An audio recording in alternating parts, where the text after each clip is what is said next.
Bueno, el premier Otárola, Alberto Otárola, estuvo reunido el día de hoy por la mañana con expresidentes del Consejo de Ministros, entendemos para recibir consejo, para ver y analizar un poco cómo ven la situación del país. Estamos justamente con el doctor Luis Solari, expresidente del Consejo de Ministros, exministro de Salud también. ¿Cómo está, doctor Solari? Muy buenas noches. Traje de faena, pues, porque no alcanza. No alcanza el tiempo. Con el Perú la vida no alcanza, hay que estirar, correr, subir, bajar. Bueno, efectivamente estuvimos esta mañana en la carta de invitación. La parte política venía primero que la parte técnica y sectorial. Ya. Solamente que como el gobierno dio este decreto supremo el sábado, me parece que ha sido con este plan de 8 puntos, entonces obviamente nos pusieron, el presidente del Consejo hizo una explicación sobre este plan, sobre el que hicimos algunas observaciones, porque coincidimos todos que el problema principal era obviamente el problema político, ¿no? Entonces, en ese sentido, sí, bueno, ha habido de todo, ¿no? Y, por ejemplo, desde su perspectiva, ¿cómo ve el problema político en la relación entre Ejecutivo con la población, en el bajísimo respaldo que puede tener el día de hoy el gobierno de la presidenta Boluarte, el propio Congreso de la República? ¿Cuál es el problema político que usted ve en nuestro país en este momento?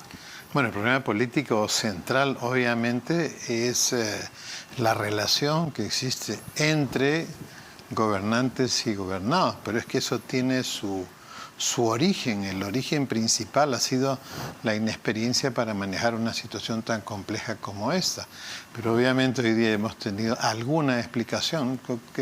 Mire, esto es como acá nos están tomando, se ve la superficie de la mesa. Ajá. Aquí están las protestas, la prensa, todo. Y abajo de la mesa están las verdaderas causas. Los actores invisibles. Yo hago análisis estratégico y ahí están abajo. Entonces, ¿qué hacen los gobiernos en esos casos? Mandan a sus buzos, que son los servicios de inteligencia. Y los buzos agarran y le dicen, aquí está esto. Entonces, ¿qué hacen? Los gobiernos actúan en la superficie del lago y actúan en la parte de abajo. Esa información que se recoge abajo se convierte luego en información. Entonces va el primer ministro al Congreso y desde el Congreso le informa al país y va a la canciller y manda sus equipos de trabajo. Entonces, los servicios de inteligencia Castillo los entregó arrasados y al servicio de su presunta organización criminal.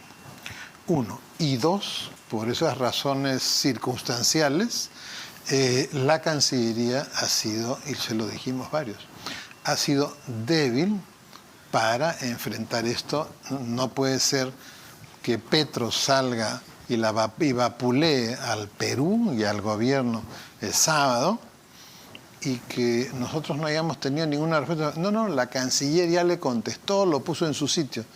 Y a nivel oficial, claro, formal, claro, ¿qué ha habido? Nada, ¿no es cierto? Entonces ahí se nota que tienen que hacerse algunos ordenamientos. Es decir, y obviamente la presidenta no es pues diestra tampoco, ella conduce las relaciones internacionales del Perú, entonces simplemente se apoya en la destreza de los que se supone que saben más, pero tiene que entenderse que los ministros no son personajes técnicos, los ministros son personajes políticos, o sea, sí puede ser un muy buen ingeniero, a ver, pero dime pues, ¿qué, dónde, cuándo y cómo? A ver, eso define a un político, define a un ministro de Economía político que era así, ni bailarín de hula hula, Javier Silva Arrueta. ¿No es cierto? Que dribleaba a los presidentes, yo lo he visto, pues, ¿no es cierto? Acomodar su discurso a las necesidades del país, no mentir, pero simplemente driblear como si fuera un futbolista, ¿no? Ya, como si fuera Advíncula. Pero hoy por hoy el gobierno de Boluarte, entonces, ni bien asume el 8 de diciembre, pierde la narrativa tanto a nivel local, justamente en medio de estas protestas, y pierde también la narrativa a nivel externo. No, esto es como el juego. Vamos a suponer que usted y yo somos jugadores de ajedrez. Si alguien que nos está viendo sabe ajedrez, o damas, nomás más simple todavía. Entonces, ¿cuál es el arte de esta cuestión?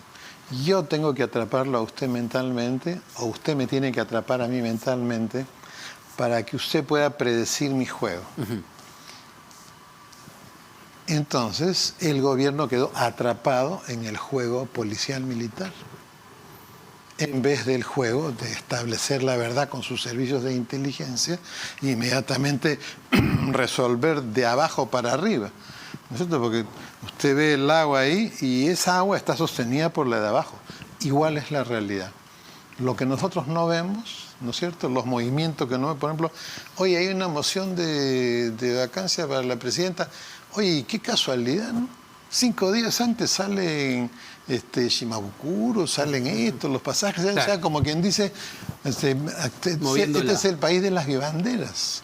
Entonces sale, vamos a atizar un poco las brasas a ver si hay incendio más arriba. Entonces, nosotros hemos sido claros en general, uno, en el tema de derechos humanos, ¿no es cierto? Que es indispensable. ¿Qué dijeron ahí sobre derechos humanos? No me puedo contar los detalles porque no graba en la cabeza. En general, que el gobierno necesita finalmente tener una explicación firme al país sobre todo lo acontecido. Y si hay responsables, que no la hagan larga, ¿no es cierto? Que no la hagan larga. ¿Por qué es eso? Si quieren conservar sus puestos. En otros países hace rato que varios ministros hubieran volado.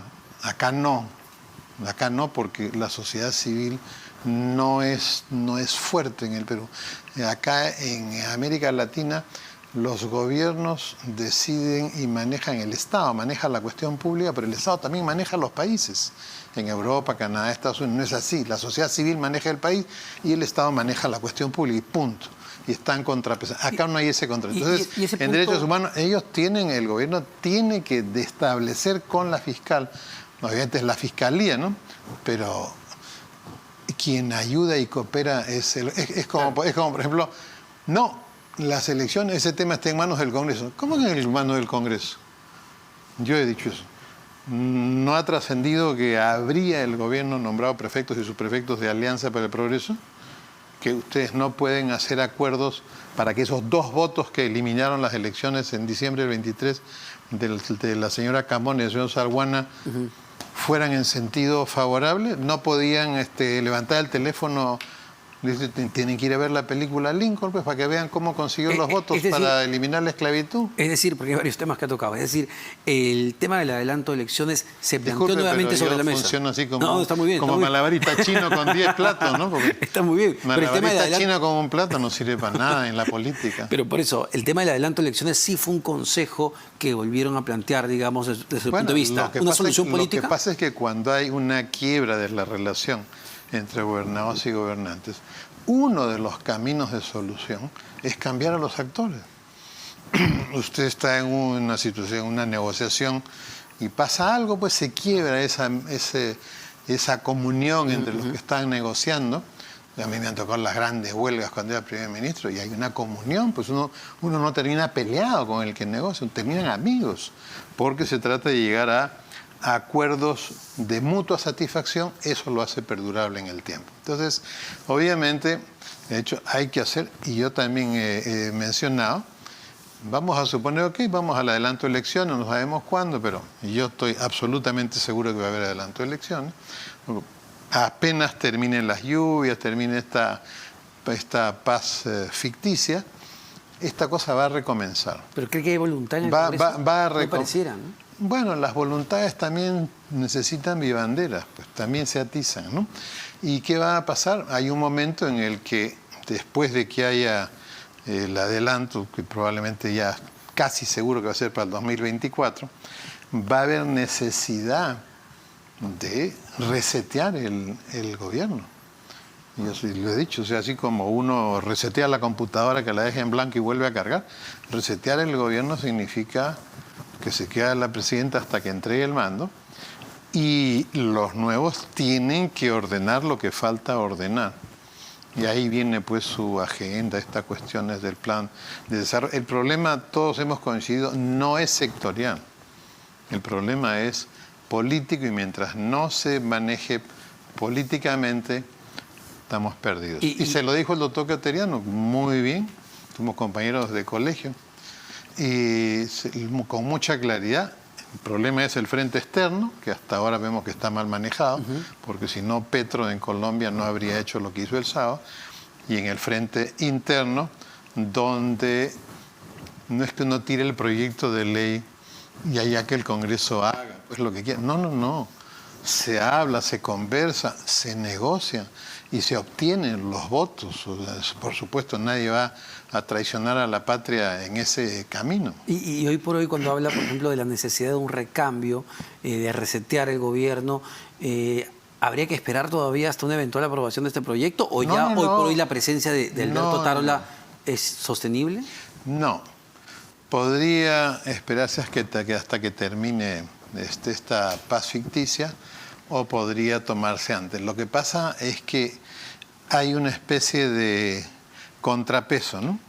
Él es como el que sostiene las columnas de Hércules, pero también las de Sansón. Son unas columnas que se metamorfosean según el momento, y la presidenta cometió este gran error de, cuando hubieron los primeros muertos, no haberle pedido el reemplazo, sino haberlo promovido a primer ministro. Eso es una cuestión real. Eso no se hace en ninguna parte del mundo. En Corea se cayó una carretera y renunció el primer ministro. Entonces, los ministros no están para que la presidenta o el presidente los salve, sino están simplemente ahí, no para salvar tampoco a la presidenta, sino para que, según el momento, contribuyen a soluciones de tipo político. Y las soluciones políticas generalmente pasan aplicando el proverbio oriental. Para cambiar las cosas que hacen las personas, hay que cambiar a las personas que hacen las cosas. Por supuesto, se habló de descentralización, de otras cuestiones más. Todavía se sigue pensando que el problema es la ley, y no es eso. ¿Y se le planteó directamente a Alberto Tarola el día de hoy en la reunión? Oiga, señor Premier, usted en realidad debería dar un paso al costado, renunciar para darle oxígeno al gobierno. No, lo que pasa es que en este momento eso es inviable, pero en algún momento no muy lejano el gobierno tiene que resetearse. Y por supuesto tener una explicación clarísima, detallada, sobre el tema de las violaciones presuntas, para que quede claro, de derechos humanos. O sea, no puede ser que la autoría de las muertes esté flotando en la nodoxia. O sea, la fiscal muy rápido para algunas cosas, y para esta, ¿no?, donde hay que darle el Estado tiene que darle una rendición de cuentas al país y a los familiares de los muertos. Y digamos, esta respuesta política que dan tanto el primero Tarola como algunos ministros, de que eso se está investigando, que los ministros no tenían idea de los temas operativos, que ellos no son responsables de lo que haga la policía o el ejército ya en el terreno. Ahí entra la prensa, pues. Como nosotros no tenemos una sociedad civil que cuadre al Estado, ¿quién cuadra al Estado? ¿El Congreso? No, se compran votos. O sea, los que no obtienen... ¿Sabe cuánto tuvo Castillo, su partido, para el Congreso? 7.8%. Tuvo nada. Entonces, ¿quién es el fiscalizador? La prensa. Entonces, acá debería estar en cualquier momento los fiscales. O sea, nadie sabe quiénes son los fiscales que están a cargo de estos casos. Todos saben. La prensa hace así y ahí está. Entonces, esos fiscales, a ellos es a los que simplemente hay que urgirlo, a que resuelvan. Mire cómo han capturado a los que quemaron al policía. Sí, claro. Muchísimas gracias, doctor Solari, como siempre. gusto. Luis Solari, expresidente del Consejo de Ministros, exministro.